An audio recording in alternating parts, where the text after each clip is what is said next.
We're not getting good nutrition out of the food. We're not getting good minerals out of the food. We're in a process of trying to deal with health. So guess what? You're going to supplement. You're going to take supplements. You're going to take homeopathy. You're going to take isopathy. We're going to work through some of this stuff that we know works to change that for us, and we'll allow you to heal. And resting and supplements is a big part of that. Emotional healing, incredibly important. And we have different techniques to help people go through that process. Because if you're emotionally overloaded, you're going to have a hard time ever healing. The body is constantly in a sympathetic stressor. And if you're sympathetically stressed out, you don't have an opportunity to rest, heal, or digest. So I was in the military for a period of time. And there were times where we were in areas that was stressful. And we found that when it was stressful, this is interesting, we found that when it was, I was a medic. And so I had to kind of watch what everybody else was doing, what they were going through, and see if people were falling out because of dehydration and things like that. But what I found is that when we were in stressful situations, I'd stop and make them drink, but people didn't need to eat. We weren't eating, and we weren't sleeping. And we'd go out for 3 or 4 days at a time and then come back. And during the 3 or 4 days that we were out, I didn't feel the need to sleep, didn't feel the need to eat, and there wasn't a lot of pooping going on, because there wasn't a lot of eating going on. But when we were flown back to a safe area, and we all went into tents and relaxed, we all were like, whoa, I'm hungry, I'm exhausted, and wow, I need to poop. And what happens is, now we're parasympathetic. Now the system goes, oh, you're relatively safe, relax. And then the body goes, okay, here, do all the things that we need to do parasympathetically. Here's the issue, guys. There's tons of people running around today that are sympathetically stressed out because they're watching the news, because they're believing stuff they're hearing. Their job is stressful. There's all this perceived stress, and the body reacts to that perceived stress, just like bullets are flying over your head. So you got to give yourself permission to heal. You got to rest, supplement, deal with the emotional stressors, and release some of that stuff. Hard for folks to do. This is about spending time with thyself. Hard to do, okay? But this is a wonderful process. Now here's what happens. Here's what happens for most folks, none of you guys. I think everybody in the room here probably doesn't happen to it. Here's what happens to most of us, okay?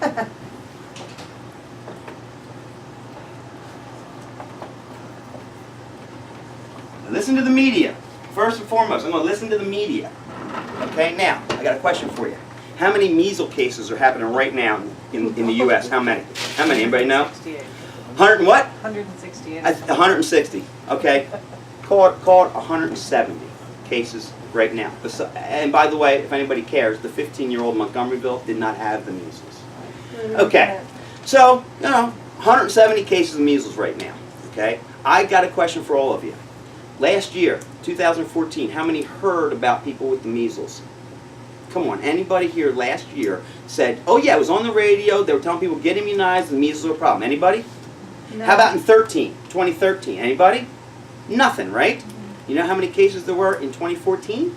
660. Really? Yeah, 660. But there was no big push to get everybody immunized for their measles. But now I got 170 cases, and maybe there will be 1,000 cases this year in America. What? What happened? I want to know what happened to SARS. Anybody remember SARS? I want to know what happened to the bird flu. That was going to kill everybody. China was running around with masks on. Okay. I want to know what happened to mad cow disease. Right? Now wait, I'm going to freak all you out because I'm going to go back beyond most of you remembering. Whatever happened to Legionnaire's disease? That was going to wipe the planet out. So now we're in a measles epidemic. It's devastating. It's devastating. Okay? So, we listen to the media. Okay? But I haven't, it's just interesting. And I'll guarantee you something.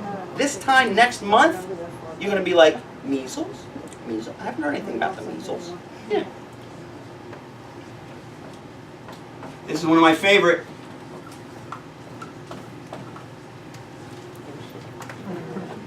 Yeah, how many internet docs do we have here tonight? Come on, don't lie. Every single one you get on the internet and go, oh my God, what is this symptom like? What's WebMD say about that? You can internet search. You go ahead, that's okay. But again, man, what are you being fed? What are you actually being fed? I've got people that literally get on WebMD, punch in stuff, and come back and go, well, I think I have leukemia. What? Well, I was on WebMD. Yeah. We call that Dr. Google. Dr. Google. Yeah, yeah. Blah, blah, blah. It's because she's a doctor. That's right. So well, listen. When that happens, guys, we become emotionally charged up. You get emotionally charged up. We listen to the media, you do your internet search, you get emotionally charged up, man.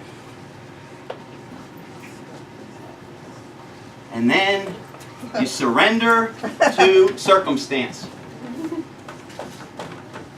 Yeah, people just throw their arms up and go, well, what are you going to do? Take the antibiotics. Get your immunizations. Okay? Here's the problem with that.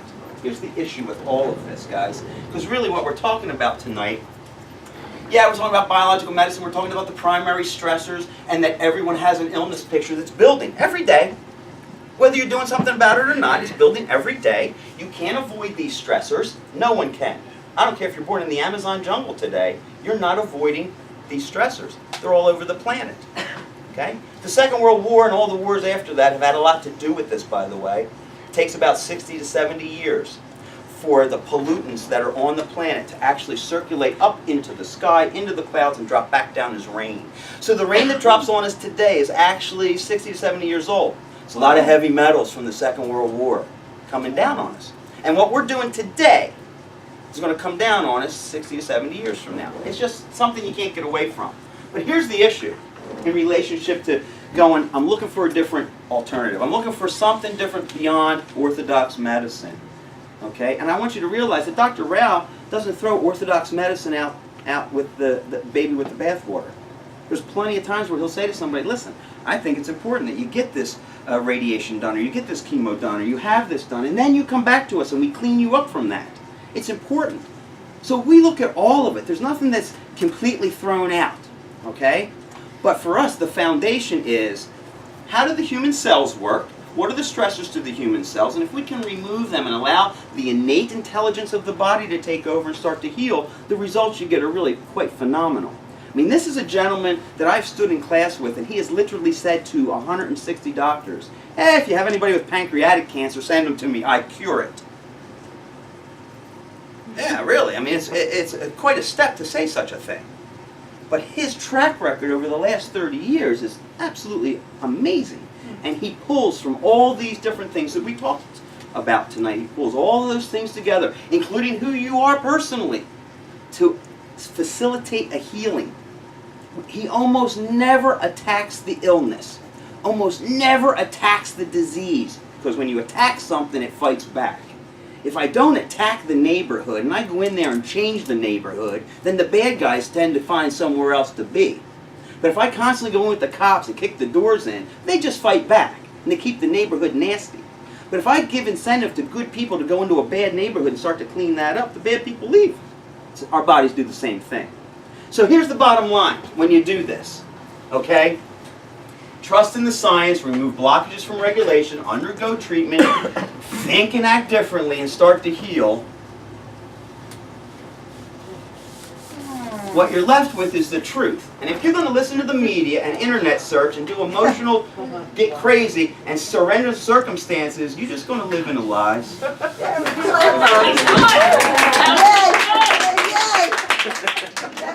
here's the thing. Here's the thing, guys. We have a lot of people that come through the office, and we have for 10 years. And the results we get are pretty phenomenal, and I'll be honest with you. We do a lot of things to try and facilitate that, but the bottom line is, in biological medicine, it is truly up to the individual.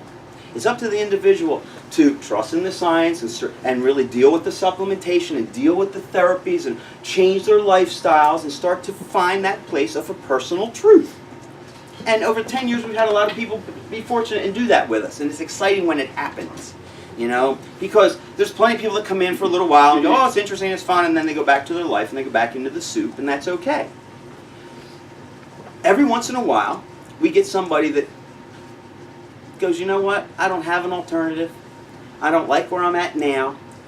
I don't understand a lot of what you're telling me, but I'm going to trust in the science, and I'm going to remove blockages to regulation, and I'm going to allow myself to heal, and I'm going to go through this process and find the truth. And we have a woman here tonight that did it. She's been with us for a little over a year, and she's not done. But this is a person that I met when she walked in the door, was on 7 medications and was told, you're not coming off of these medications, you're going to live like this. You're going to manage your pain through pharmaceuticals. And so we prodded and we pushed and we probed and we pulled and we threw her out and we brought her back and we rung her up and everything we possibly do. And she continued to just plod along and go, okay, I'm gonna make the effort. She's gonna put in the work. She's gonna make the changes. And it's the hardest thing to do, folks, is change. The hardest thing we ask any person to do is change. But change is the one thing that we have to do if you're going to fix your circumstances.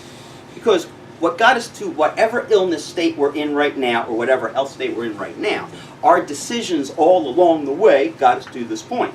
And in regards to thinking and acting differently, if you start to do that, then the results start to change. It just happens. It has to. It's how nature works. So there was a woman tonight in the audience that trusted in the science. She removed blockages from regulation. She underwent a lot of therapy. She started I'm gonna interrupt. She didn't like it 90% of the No, I don't like it. She started to think and act differently, and she gave herself permission to heal. And so tonight we're going to present her with an award, and I want you all to recognize her, and I want to bring her up. Rachel, come on up. She is medication-free. She's off of all the pharmaceuticals. She's eating foods. She's eating She foods. came in with a diagnosed illness on 7 medications. I'm like the scientist, so I'll give the quick story. Go ahead. Do you mind if I do? Rachel? And this is a real push for her to be in front of a room of people. Let me just Yeah, tell you. she's acting This differently. is part of her healing. Yep. Let me tell you. Yep. Thanks. It's You true. get to stand in the middle of us, though. You love me so much. I don't know. I think she hates me more. So, when she came in, she was on 7 medications with a diagnosed illness, and essentially she, can I say? So she was diagnosed with gastroparesis, which meant her gut didn't work, so she couldn't have her own bowel movements. And she was told to eat cheese and bread, which is completely counterintuitive if you're not having bowel movements in my world, in our world. Yeah. Completely illogical. But anyway, she was following what her doctors had told her, and she wanted a different way. And I don't even know how you got to this, to be honest with you. I don't know who referred How to you it. got in here? It's all Oh, referred. because you worked for somebody. Or, Lauren. oh, right. Okay, so anyway. So I couldn't remember the link. Anyway, so Lauren came to us. We didn't know her mom, but her mom knew somebody that we knew that we worked with, and we started working it. And I'm telling you, Rachel hated it. She hated every minute of it. The first time I did a naso, her parents watched, it was like a 50-minute procedure. Which is a simple dripping of nice medicine up your nose. It's not. It's very easy to do. She had a lot of body pain. She had a lot of nausea and all Yeah. that. And like I said, she's struggled. not out of the woods. No. But she has shown My up. God. She has Much done better. all the work. She has changed her diet. She's done everything we've asked her to do. And she's off the medications, which is That's going to change the incredible. blockages. It's going to allow her to regulate. And if you can, because medications are designed to block your regulation. They're designed to force the symptom away. But if you do that, then the body doesn't get to express any of that or deal with that in any way, so the illness actually gets deeper into a person. And as you get sicker, the illness gets quieter. I don't know if you realize that or not, but typically, early stages, it's very like, I don't feel good and I'm throwing up. And as you get sicker, it gets quieter. As my brother started to pass from an illness, he got very, very quiet, and all the symptoms started to disappear, and then he disappeared. So for her, it was like we were going, listen, they're trying to suppress all this. We're going to ask you to express all of this. It's going to look nasty. And she doesn't like to express anything. Right? Didn't like to express. But she's made huge And she leaps. didn't like her job when we met her. She changed her job. She really has made a lot of changes in her circumstances and has continued to do that. And the one thing that we wanted to do for her was make her go feel as beautiful as she is and go treat yourself with my friend Judith, who owns a wonderful spa up in Doylestown, and enjoy her eyebrows and her pedicures and manicures and all her facials and everything. You get for to polish the box a You little get to do the thing bit. we never get to do, which is polish the box. I think you've done such a good Yeah. job.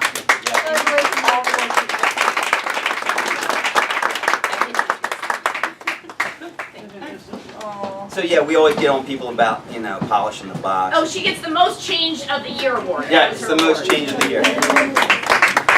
Because a lot of folks will come in and go, well, I understand that you're telling me this, that, and the other thing is an issue, blah, blah, but can you make my acne go away? If you can make my acne go away, it would be like the best. like, well, your acne may go away, but I'm not interested in polishing the box. I don't care what you look like right now. Matter of fact, I might make your acne much worse before it actually goes away for good. So let go of the box for a little while, but when you get to the point, like Rachel has made such huge changes that we thought, you know what, polishing the box a little bit is another great way for her to heal. Because I made her stop doing her nails and the way she All liked to do her chemicals. nails. All I made chemicals. her stop coloring her hair the way she liked to color her hair. I made her stop doing all the things she liked to do. So this is the way she'll enjoy it in a holistic way. And be safe. Yeah, so all of those things, though, are a little bit of a toxic load. And that picture just gets heavier and heavier and heavier. So, you know, it's not an easy thing, guys, to remove stuff from this. It's not easy, okay? But it's doable. And the great thing is that as long as, like Dr. Rouse says, as long as there's a fire in the belly, you can turn an illness around. In his latest book, he's written 2 books. In his latest book, Biological Medicine, The Future of Natural Healing, there is a regeneration table. It's a timetable, okay, in his book, of regeneration, of how long it takes to regenerate organs in your body. Find me a doctor in the U.S. that tells you, oh, I can regenerate an organ in a certain amount of days. But he has written it down. The flora, that bacteria of your small intestines, 3 to 14 days, completely rebuild your mucosal lining. Yeah. Your liver takes 6 months to rebuild. It takes 6 months to rebuild. Okay? Coronary vessels of your heart. I've seen him do this, and he has shown photos of the person's heart that had a blockage, and through therapy, no operation, the heart itself bypasses, creates a new vessel, and bypasses the blockage. Oh, you want to know how long that takes? 2 years. It takes about 2 years to do that. Okay? Coronary vessels, 1 to 3 years. Cartilage, 2 to 6 years. Bones take 2 to 7 years. And by the way, at the end of 7 years, you're a whole new human being anyway. So he has developed therapies that can go in and go, listen, here's what you're dealing with. We're going to regenerate. We're going to rebuild your liver. It's going to take about 6 months. We're going to see you 4 or 5 weeks. Go home, come back, go home, come back. And over a period of time, we're going to rebuild your organs. Really? So we're on the cutting edge. This man's on the cutting edge of this type of therapy. And their greatest fear is that this medicine is going to disappear. It's why he wrote this book. This is a textbook. You're more than welcome to buy it and read it, but it's literally a textbook for biological medicine. It explains the concepts, it explains these doctors, it explains all the therapies that you go through. The reason he did it is because he's afraid that this medicine is going to disappear. And it may disappear because there's a lot of pressure against this medicine, because this medicine does not put any money in the pockets of big pharma. It just doesn't. Okay? The biggest company that this medicine deals with really is a company called Sanum, which creates isopathic remedies, and a company called Heal, which creates homeopathic remedies. Neither one of them are getting rich with a handful of biological doctors doing this. So we're very fortunate and we're very blessed to come here every single day and know that we are a clinic on the east coast of this country that represents biological medicine the way it's done at Paracelsus. And between here and Kentucky, there is none. And then there's one in Kentucky, and then from Kentucky to Arizona, there is none. And then there's one in Arizona. I mean, that's really what we're looking at. And we're in it every day, so we kind of live this, and this is how we live, this is how our son is living. And so for us, it becomes kind of everyday, natural thing. And I reminded the staff just the other day, this is very special what we do. And we've been blessed to work with these doctors who are not typical doctors. Because I'll tell you something, I know a lot of regular doctors, and I could go up down 309, and if I walked into their office and said, listen, I'll give you $150,000 a year, you're going to get on a bulldozer Monday through Friday, they'd close their practices. They close their practices. It's stressful to work with people in health, and they don't make a lot of money doing this in conventional medicine. They don't make a lot of money. And so the doctors that do this, like Rao and Worthman and Reich and Klinghardt and all those guys, they don't do it because it's a job. They do it because when they leave the clinics at night, they go home and they're thinking. Her and I sit at home till 11 o'clock at night talking about clients. What do you think? Okay, it's 11. We should be done work. Yeah, but I can't help it. We can't help it. Because it's a passion for us, because we see the changes it makes in people. And we're scientists. All of these guys are scientists. They're researchers. There's a bunch of doctors out there today that took the job as being a doctor like police officers take police jobs. And there's a correlation between the two of them, and I'll tell you why, and I'll get you out of here. I have a lot of police officers who were clients and friends, and I have a lot of doctors who are clients and friends. And they're very similar in that this is what happens. When I decide to go to medical school, or I decide to go become a police officer, I do it because I really want to help people. I want to help people, I want to save people, I want to make a difference in people's lives. Then I put you in that position for 10 years, and you get jaded. If you're a police officer, you realize that you're constantly dealing with the worst of the population, and people are crap. And they lie, and you can't trust them, and they're dangerous, and guess what? Over a period of time, man, that's what you experience, that's what starts to happen. When I come out of medical school and I open my practice, and I go, oh my God, they didn't teach me anything about business. I think I'm a good doctor, but I don't know how to pay a bill. I don't necessarily know how to run a business, but I'm going to do this. And they start doing it, and they start seeing clients come in, and then they are literally dictated to. If this person has this illness, this is what you can and can't do to them. Oh. And if they have this illness, this is what you can and can't do. It's called monkey medicine. It's called cookbook medicine.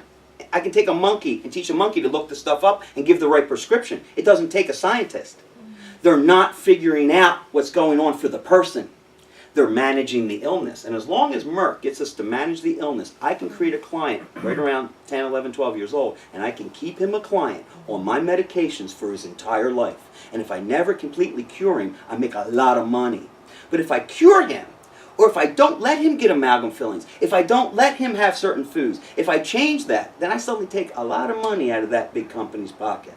And that's the issue, and that's really what we're up against right now. And so those docs get locked into a place where they're going, every day it's the same stuff, I'm writing these prescriptions, people may or may not get better, and they get jaded. And that's why it'd be really easy to walk in and go, listen, you don't have to be a doctor anymore, here, make money over here, and they'd all do it. Until you run into the guy that goes, wait, I'm a scientist, I'm trying to figure stuff out. I'm figuring out who he is and why he's dealing with migraines, and then I'm going to figure out why you're dealing with migraines, and it's going to look like totally two different things. That person won't stop doing medicine. I'm going to interrupt like Go I ahead. promised I wouldn't. And then for we're all just a done, second. yeah. Tonight's workshop was amazing. And one of the things I realized in sitting there was that I was so in this for so long. I was Cornell pre-med. I was doing this. And I was in a car accident. And this was me 3 years after my car accident. And I went to all these people that wrote out scripts, and they said, oh, you have back pain, so we put you in these medicine, or we put you in these pictures, we take all your pictures, and we write scripts for you for back pain, and manage your back pain. And nobody ever looked at me as the person until I sat in front of this guy. And when I met him, what's interesting to me about Raul's book, and he really separates the boys from the men in this book, and I love what he does of making this foundational medicine. Yeah. This has become the foundation of my life. This person learned how to eat like my father ate. My father had Hodgkin's disease and cancer 7 times. My 12-year-old, she's now 15, but at 12 years old, she had cancer. They all eat the exact same way my father ate. I eat very differently. I do not look like this person anymore, okay? We had a son 2 years ago. Let me back up before I tell that story. So, bottom line is, when I met Ian, he did a couple therapies. He did the emotional therapy he does. He did the allergy elimination technique he does, and some of the weird Chinese stuff that he does, okay? And then we started working together, and I was his client for a few years, and then we started working together, and he's continued to go to classes, and he's continuing to learn all these things, and I never really put it so succinctly as Rao put it, which is he is a scientist, not a doctor. He will, like, no matter what he wants to do, because those of you who know him, he could work 2 days a week and be really happy and not have to work 4 days a week. But I couldn't ever say that I'm going to retire from this, because it's what he does. It's who he is. He can't help it. And that's the difference between doctors and scientists. And people get real confused when they come in here because they want to know what the recipe is for what I have, and it's not like that. Right. You're as unique of a puzzle as you are. And if that guy hadn't met me and treated me like the unique puzzle, I wouldn't have been able to get off my painkillers and muscle relaxers. I would still be on medication to this day, I guarantee it. And they told me I could never have a child because I compressed 2 vertebrae in my back. And I had ovarian cysts burst on me. I had 30 of them in 10 years. I never had a regular cycle. And I lived on painkillers and muscle relaxers for 3 years before I met Iron. And all those medical doctors told me I could never carry a physical child because of the weight, okay? So I have no cycle problems at all. I was 39 years old, having a baby in my home with a midwife and my husband with no painkillers or muscle relaxers. I didn't just carry him for 9 months, I carried him for 9 months and 17 extra days. And as a, you know, I'm a scientist. And as a true scientist, and I hate to say this at some level about my kid, but he's a science experiment of biological medicine. And we had the greatest testament to what we do here. 2 testaments to what we do here. Did Jess tell you the story? Jess? So, oh, yeah, with that. Yeah. So, Silas is 2 years old. He'll be 2 years old in a couple days, and he goes over to Kinderworks. And when we walked into Kinderworks, we're like, okay, no microwave, only convection. We'll buy it. Only heat his food up in that. Don't ever give him his pizza on your hump days and all your crappy processed food. All the food that he eats comes from my house, our house. End of story. Okay. And we worked really hard to make all that food for him. So he's been there since October. And a couple weeks ago, one of his teachers was distributing goldfish, Pepperidge Farm goldfish to all the kids, and saw that somebody had put a bowl in front of Silas. Uh-oh. And for those of you who know me, I can be scary and kind of like intense. So she was a little probably scared, like running to like Silas. And before she got there, he pushed the bowl of goldfish out in front of him and said no. But he's never seen goldfish in our house, so it's not like we trained him, they don't eat these, he just never saw it. So he pushed it away and said no. So then the next day, this teacher goes, you know, it's kind of interesting and fun. She calls some other teachers over and she says, hey, watch this. So she gives Silas, she has a handful of Teddy Grahams, which are graham crackers that are shaped in teddy bears. She puts them in front of him and he looks at him and he goes, no.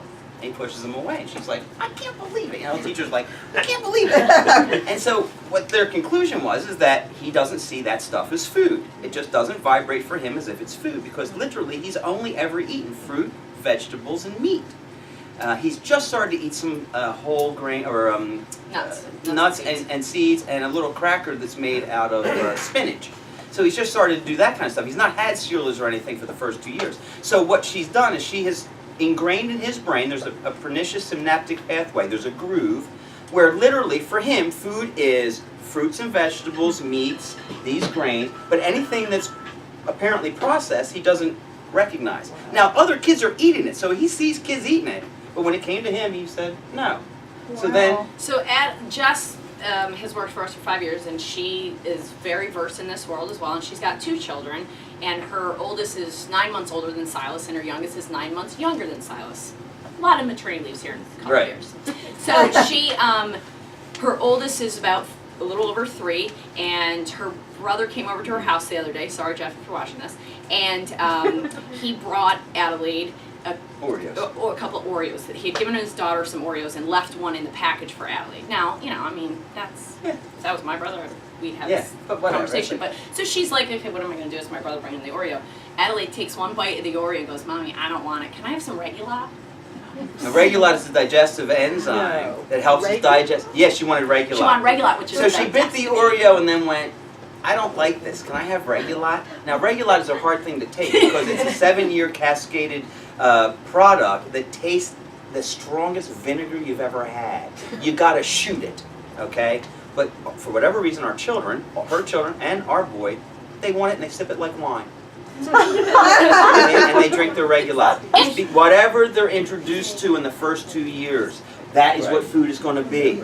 That's what food's going to be. And what happens, especially in America, is in the first 2 years, they're dosed with cow dairy, which is an uncleavable protein. You can't break that down. It immediately causes digestive problems and food allergies. So they're dosed with that. They're dosed with grains and cereals that they can't break down, okay?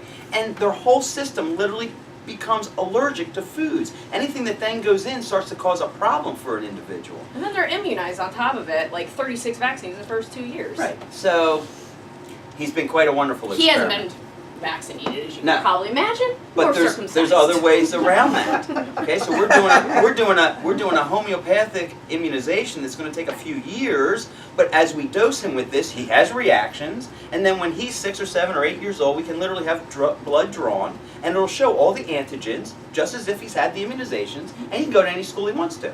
Now, does it take more work for her and I? Oh, yeah. Is it going to take longer than going to the doctor and going, all right, see you in a month? Yeah, it's much longer, much harder. But what's the payoff? What's the payoff for my kid? It's healthier. Take a couple of years, and then he's done.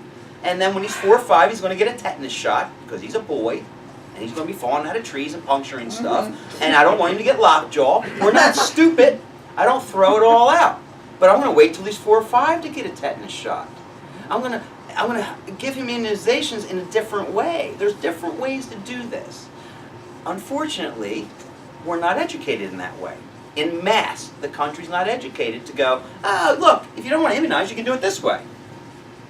No, they just say if you don't immunize, then you're stuck. Well, we're not stuck. We know how to immunize him.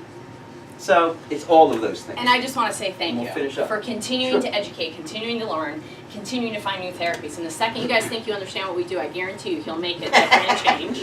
And Rachel's a perfect example. We're sitting in the room the other day and he did 2 new things with her he's never done before. I was like, see Rachel, just when you think we know what you know what we do everything, there's a couple more things he's got in his back pocket. So That's good. So I want to thank you all for coming here tonight and spending time with us. I hope I raised a lot of questions as well as maybe answered a few, but it's more about getting you to think. Okay? So enjoy your night. We do a workshop every quarter. I think there's 3 or 4 a year. April, I think. So look for the next one coming up. It's April, I mean, you're doing it Yeah, I on know. breath. It's Yeah. April 23rd.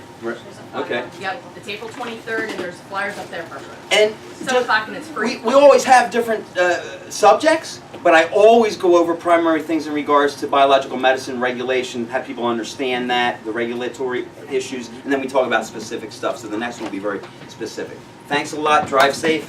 I'm going to go home and see my boy.